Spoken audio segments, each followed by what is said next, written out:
Hello, dear students. Welcome to EVS class. आज की class में हम एक ऐसी चीज़ के बारे में बात करने वाले हैं जो आज के दिनों में हमारे एनवायरनमेंट के लिए बहुत ही हार्मफुल है, जिसका नाम है प्लास्टिक। प्लास्टिक हमारे एनवायरनमेंट के लिए बहुत ही हार्मफुल प्रोडक्ट है। इसीलिए आज की क्लास में हम पढ़ने वाले हैं प्लास्टिक पॉल्यूशन। प्लास्टिक की वजह से हमारे एनवायरनमेंट में कितना ज़्यादा पॉल्यूशन हो रहा है ये हम जानते ही हैं। तो आज इस बारे में हम थोड़ा सा पढ़ेंगे। Plastic is a synthetic substance produced by Leo Baekeland in 1907। 1907 के ईयर में लियो बैकलैंड नाम के एक इंसान ने प्लास्टिक बनाई थी। It is inexpensive to manufacture plastic. Plastic को बनाने के लिए ज़्यादा खर्चा नहीं लगता है, वो बहुत ही कम खर्चे में ही प्लास्टिक बन जाती है।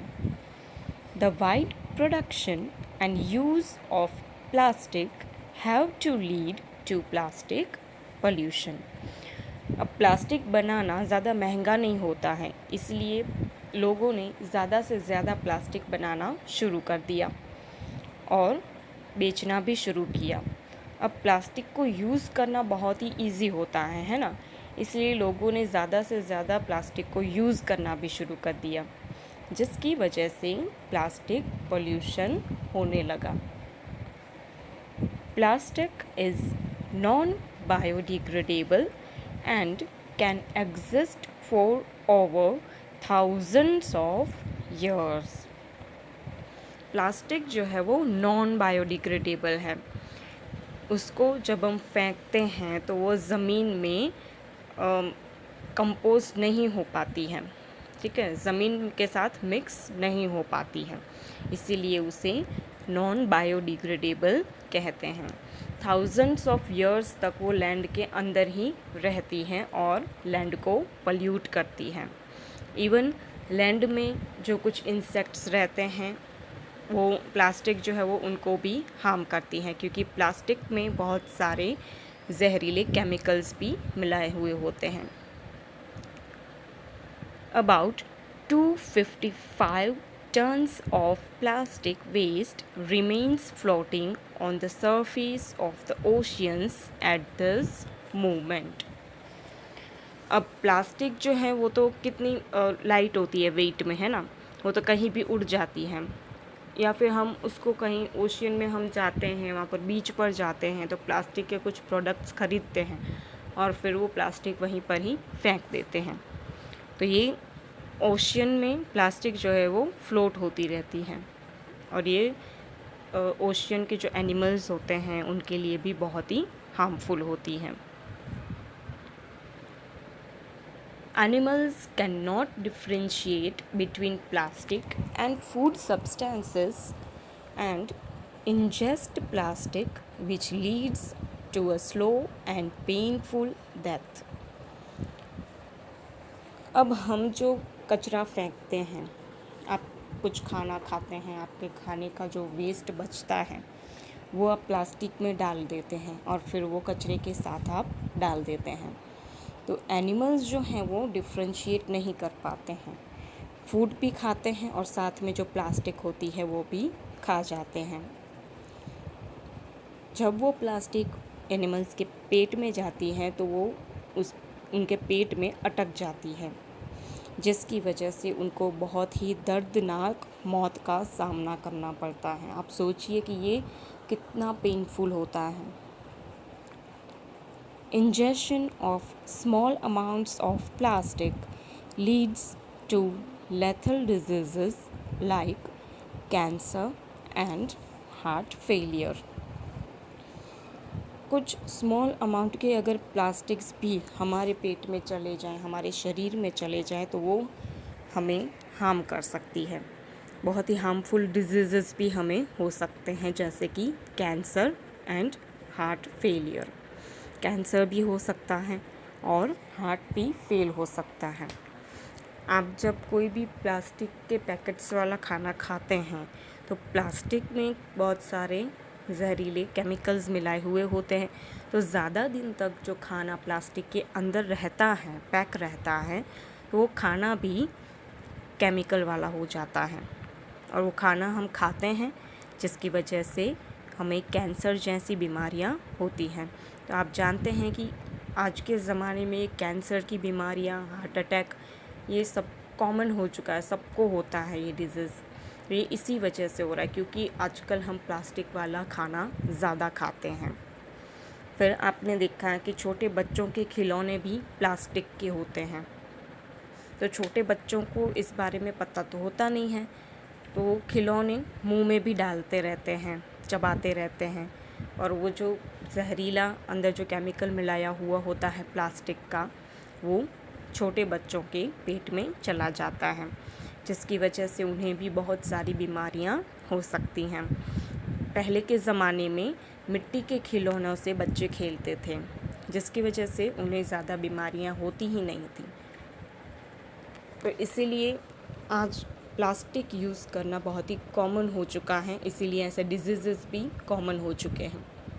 तो प्लास्टिक को ज़्यादा यूज़ ना करें। Plastic should be used as less as possible. जितना ज़रूरी हो उतना ही आप प्लास्टिक को यूज़ करें, ज़्यादा से ज़्यादा यूज़ ना करें। The use of single-use plastic should be banned. एक ही बार यूज़ हो ऐसी प्लास्टिक को हमें बैन करवा देना चाहिए। सिंगल यूज़ प्लास्टिक कौन सी होती हैं? जैसे कि प्लास्टिक बॉटल्स होती हैं, जिसको हम एक ही बार यूज़ कर सकते हैं, ज़्यादा यूज़ नहीं कर सकते हैं, एक ही बार यूज़ करके फेंक देते हैं। यूज़ एंड थ्रो प्लास्टिक्स होती हैं, ऐसे प्लास्टिक्स को अवॉइड करना चाहिए। All plastic items should be recycled. ऐसी प्लास्टिक्स आइटम्स ही हमें ख़रीदनी चाहिए जिसको हम रिसाइकल कर सकते हों, जिसको हम फिर से यूज़ कर सकते हों। Next topic is say no to plastic bags. Plastic bags को नो कहना है। Plastic bags have become a necessity in our lives and provide us ease and convenience. Plastic bag जो है हमारी लाइफ में बहुत नेसेसरी हो गई है, इम्पॉर्टेंट हो गई है, क्योंकि वो हमें ईज़िली मिल जाती हैं। Plastic bags are non biodegradable and take 100 of years to decompose in the soil.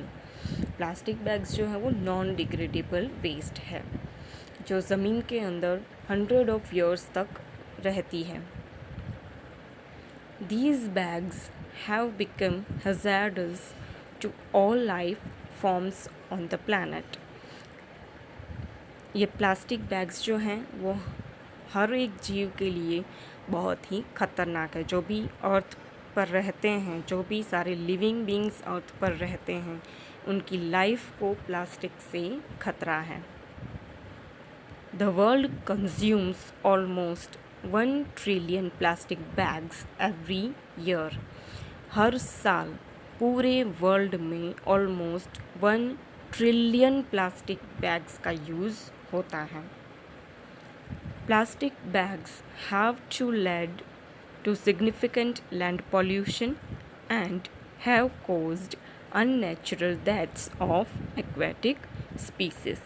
Plastic bags की वजह से क्या हो रहा है? लैंड पॉल्यूशन हो रहा है, क्योंकि 100 of years तक प्लास्टिक जो है वो सॉइल में ही रहती है, जिसकी वजह से लैंड पॉल्यूशन होता रहता है।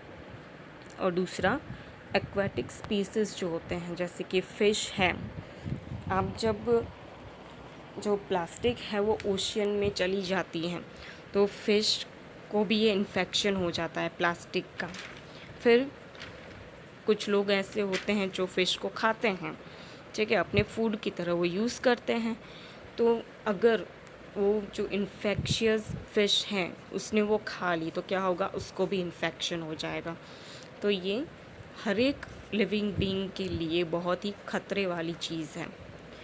सो प्लास्टिक बैग्स को हमें नो कहना है।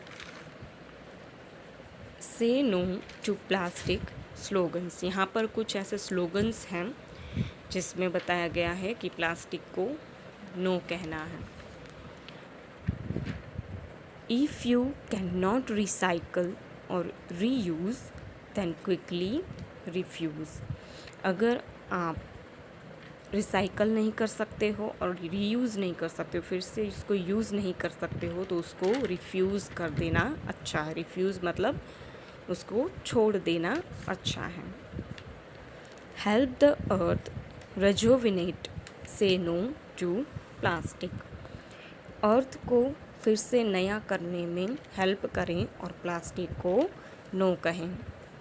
Without plastic all are fantastic and you are majestic. Plastic के बगैर सब कुछ बहुत अच्छा है और सब कुछ बहुत सुंदर है। Without plastics, the world is a beautiful place to live in. Do your bit and say no to toxic products. Plastic के बगैर वर्ल्ड जो है वो बहुत ही ब्यूटीफुल जगह है जीने के लिए। तो आप अपना कुछ अच्छा योगदान दें और ऐसे टॉक्सिक प्रोडक्ट्स को नो कहें। टॉक्सिक प्रोडक्ट्स मीन्स जहरीले प्रोडक्ट्स, तो उनको नो कहें। We are together bound in a life cycle. Help save the marine life from plastics. हम सभी मिलकर एक लाइफ साइकिल बनाते हैं।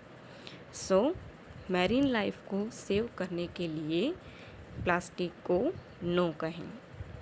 तो आज हमने इस पूरे क्लास में प्लास्टिक पोल्यूशन के बारे में पढ़ा।